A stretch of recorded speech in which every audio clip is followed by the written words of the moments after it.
The armed struggle of the guerrillas and the many military uprisings, ranging from communists to conservatives, abruptly marked the turbulent 1960s in Venezuela, one of the most violent and complex decades of the 20th century, a true reflection of the conditions under which party democracy was consolidated in that nation and of the struggles for power in that country. Of vast natural resources and high geopolitical value, one of these turbulent episodes was the so-called Barcelonazo on June 26, 1960. 1961, an uprising of more conservative and nationalist military officers who rebelled against the government of the newly elected president, Betancourt, an episode from a particularly turbulent period in national history that continues to arouse interest. Join us to learn about this particular story. This is Reynaldo Jose Carrillo Vilches speaking, and this is the New Encyclopedia. I invite you to give us great support by liking this video and leaving your comments, which we always read, by turning on notifications with the bell, subscribing to the channel, of course, and sharing this material with all your contacts on WhatsApp, on social media, and anywhere else. So without further ado, let's start with today's story.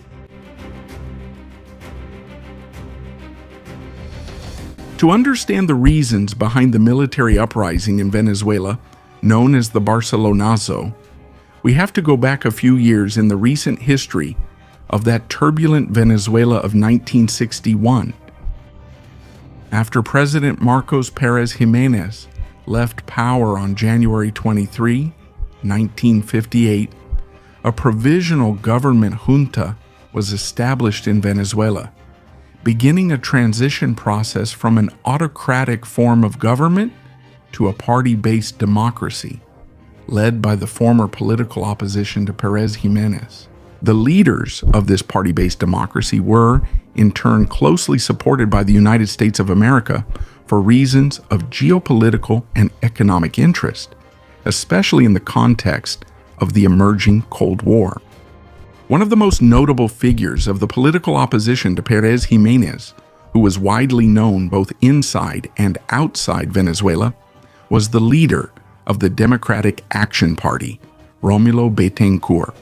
Betancourt was a long-standing politician in Venezuela who had started his career in political activism. In 1928, when he took part in student movements against the government of General Juan Vicente Gómez, and 17 years later, he even became president of the Republic between 1945 and 1948.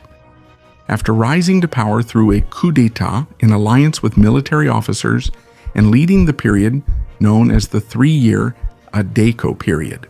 After the Democratic Action Government was overthrown in 1948, the so-called military decade followed, from 48 to 58. During that period, Betancourt was sent into exile and his party, Democratic Action, was outlawed. However, even in exile, Betancourt continued extensive opposition activities against the governments of that so-called military decade. However, after Pérez Jiménez left in 1958 and the exiles returned, Betancourt actively returned to Venezuelan political life and set out to win the presidency. In this regard, the Provisional Government Junta held general elections in December of '58, in which Betancourt was elected president for the period from '59 to 1964.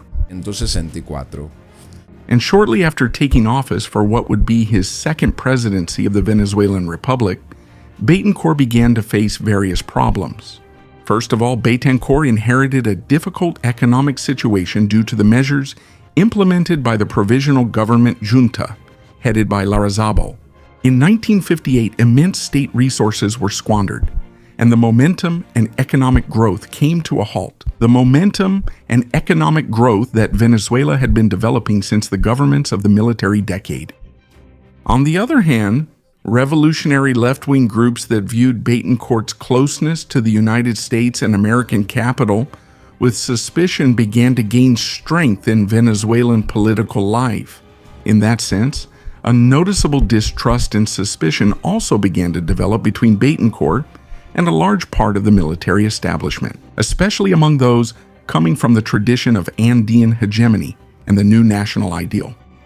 On one hand, many of these military officers, mostly nationalist and more conservative, had a skeptical view of Betancourt because of his youth as a communist and because of his rhetoric and policies, which were more radical and revolutionary than previous governments. In turn, Betancourt, faced with this situation, began some early attempts to purge the armed forces, with the aim of promoting figures within the hierarchy who were closer to his partisan political views.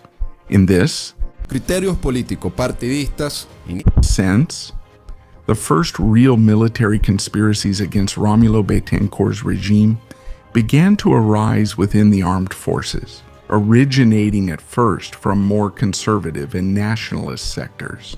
Such is the case of the conspiracy led by former Defense Minister Jesús María Castro León, who was more aligned with these conservative sectors and took up arms on April 20, 1960, but failed in the attempt. At the same time, shortly after this conspiracy on June 24, 1960, Betancourt was the victim of an assassination attempt with a car bomb in the city of Caracas, which further heightened tensions within the country. The initial planner was the president of the Dominican Republic, Rafael Leónidas Trujillo, and he had local support in Venezuela from several military officers, such as Corvette Captain Eduardo Morales Luengo, and other individuals also close to nationalist circles in Venezuela, which once again showed the discontent of military sectors with Betancourt. After these failed attempts, that's when a group of men decided to plan the coup to which we owe this video. That's when a group of military men linked to members of the failed conspiracy of former minister Jesús María Castro León, together with sectors opposed to Betancourt and with affinities to the new national ideal, they decide to organize themselves to carry out a new uprising in June 1961. It will be led by former Major Luis Alberto Vivas Ramirez, retired Captain Ruben Mazo Perdomo, Oscar Tamayo Suarez, who was a former commander of the National Guard during the time of Pérez Jiménez, and by Major Martín Parada, known for having led the failed Air Force insurrection in January 1958 against Pérez Jiménez. The conspirators, in turn, would have the support of a group of civilians, mostly made up of activists and local leaders of the Democratic Republican Union Party, known by its initials URD, an important party in the Venezuelan political scene of the time, which had come in second place after Betancourt's victory in 1958.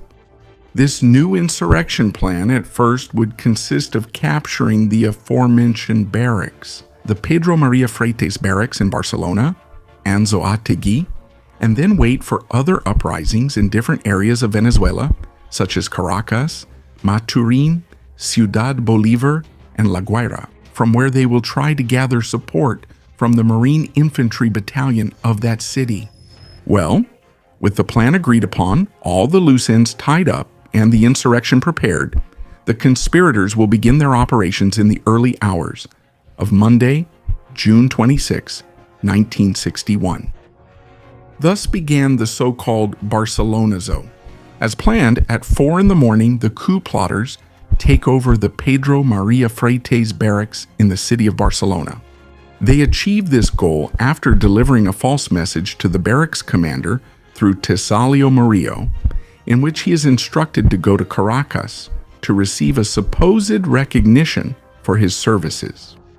Once the barracks commander leaves for Caracas and the rebels take control of the barracks, they take the main authorities hostage. Authorities of Anzoátegui State, the governor, the chief of police, and the secretary general of the government, who are held in the quarters of the aforementioned barracks, in order to use them as bargaining chips and prevent a greater retaliation, such as a bombing or a forced takeover by the National Army.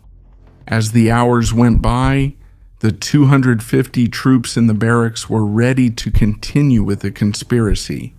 At the same time, the retired leaders began to arrive.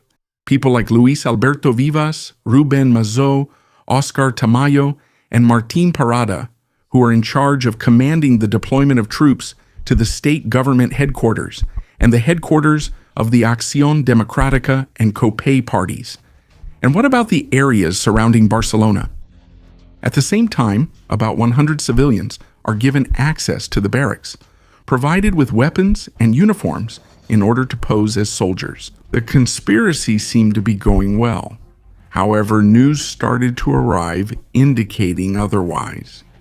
As dawn breaks and the hours pass, the conspirators begin to realize the bad news was precisely the lack of news. Movements should have been happening, but they weren't getting any information about them. For example, the support from areas like Maturin, Ciudad Bolívar, and a bomber unit whose backing they had secured never ended up appearing. Because the insurgents from those other regions had decided to withdraw, leaving the rebels in Barcelona with two options: to surrender or to continue with the operations, hoping that more military units would join their movement during the day. And the rebels decide to go with this second option. So, after almost 6 hours since the barracks were taken, that is, around 10 in the morning, the situation was becoming increasingly tense. Fear and anxiety were spreading, and knowing they were losing, several conspirators began to waver. To this situation, we must add the fact that, as we saw, a large part of the rebel troops had been scattered throughout the city, leaving the barracks unprotected. Pedro Maria Freites, who, for all practical purposes, was the nerve center of the military uprising, with only Captain Tesalio Murillo in command, who, however, was not fully obeyed by his subordinates. And in addition to these facts, it turns out that the active non-commissioned officers involved in the plot, also hesitant and scared, were disillusioned by the fact that most of the leaders were retired military personnel, and consequently, fearing that in the event of defeat they would be harshly punished and or lose their careers, the active non-commissioned officers decided to switch sides to quell the subversion.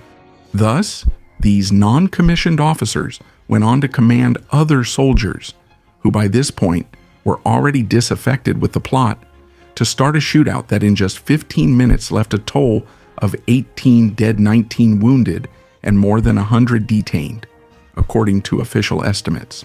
While the shootout continued, the last strongholds of the insurgents were falling, and by 10 in the morning the situation was fully under control by the national government, thus putting an end to the Barcelonazo attempt. According to historian Edgardo Mondolfi Gudat, the Barcelonazo had at least 3 fundamental flaws that explain its failure. The first was the lack of credibility of the leaders of the conspiracy among the troops, since most of the leaders were either retired military officers or had not spent much time at the Pedro Maria Freites barracks, as was the case with Captain Murillo. The second was the hesitation of the conspirators in other regions of Venezuela. The troops from Maturin, Ciudad Bolívar, La Guaira, and Caracas, who were supposedly going to rise up, did not respond to the call for rebellion. Such was the case of Martín Parada, who did not end up participating and sought asylum just a few hours later at the Colombian embassy. And the third reason was the failure in the distribution of the troops throughout the city of Barcelona, while the plot was already underway, since the Pedro Maria Freites barracks were left unguarded, and it made it easier for a group of insurgents full of hesitation and uncertainty to end up, as we saw, betraying their fellow conspirators to save their own skins, finally taking the barracks and putting an end to the conspiracy themselves. Because the insurrection was quickly suppressed, the reaction in the press and public opinion would not be particularly notable. The press would report the event more as a shootout than as a coup d'etat, without gaining traction in other arenas, such as Parliament. However, the same does not happen at the party level, because after what happened, there were very strong mutual accusations between Acción Democrática and URD. For its part, Acción Democrática accused the national leadership of URD of having participated or at least having knowledge of the insurrection plans. Meanwhile, URD denied such accusations, considering that the actions of its members involved in the conspiracy were individual, or at most, the responsibility of the party leadership in the state of Anzoátegui, proceeding to open a disciplinary process against them for failing to comply with the party's statutes. Meanwhile, the militants of URD will respond to the accusations from Acción Democrática, highlighting the historical cynicism of that party, whose first rise to power at the end of 1945 was precisely thanks to a coup d'etat. For their part, sectors of the far left, such as the Communist Party of Venezuela and the Revolutionary Left Movement, accused the Betancourt government of making disproportionate use of military force to quell the insurrection, even going so far as to claim that the government carried out executions against the rebels. This rumor arose because the government side had wounded but no fatalities when the confrontation took place. A luck that the insurgents will not share? However, this accusation was dismissed by some, since many of the rebels had died in a nearby health center from gunshot wounds, and not in the heat of battle. This would raise doubts about whether such executions or shootings actually took place. Even more so, considering that none of the leaders of the conspiracy, already under government control, would have met such a fate. Or that Captain Tesalio Murillo himself would later state, years afterward, that there is no evidence to support the claim that there was an execution order. But we believe that in practice this did happen. Be that as it may, what some scholars do agree on regarding this episode is that a large part of the casualties suffered by the insurgents who supported the URD party occurred under extremely disadvantageous conditions, as they were unprotected outside the barracks, facing the government-loyal troops who were fortified and had greater protection against rifle and machine gun fire. The aftermath of the Barcelonazo, although brief, would put an end to insurrectional or violent attempts coming from the more conservative and nationalist sectors of the military establishment. However, the same cannot be said for the groups with a more communist and socialist orientation, and the military sectors aligned with them. Because in the following years, the communists would categorically distance themselves from the government of Rómulo Betancourt, and they would begin the first outbreaks of armed struggle in Venezuela, which would reach their climax in 1962, with events like the Porteñazo, for which we already have a video, and we invite you to watch it. In short, the Barcelonazo is one of the many stories from the turbulent 1960s in Venezuela, nicknamed by some as the violent decade, and a true reflection of the conditions and the way in which party democracy was established in Venezuela for the following decades. Thank you all from the bottom of my heart for watching this video. I hope you enjoyed it, and I remind you that you give us a big boost and help us a lot by interacting with the channel, leaving your comments, liking the videos, sharing the material on social media, on WhatsApp and anywhere else, and activating the bell so you get notifications every time we publish new content. So thank you all again, and may God bless you. Thank you all from the bottom of my heart for watching this video. I hope you enjoyed it, and I remind you that you give us a big boost and help us a lot by interacting with the channel, leaving your comments, liking the videos, sharing the material on social media, on WhatsApp and anywhere else, and by turning on the notification bell so you get notified every time we publish new content. So thank you all again, and may God bless you.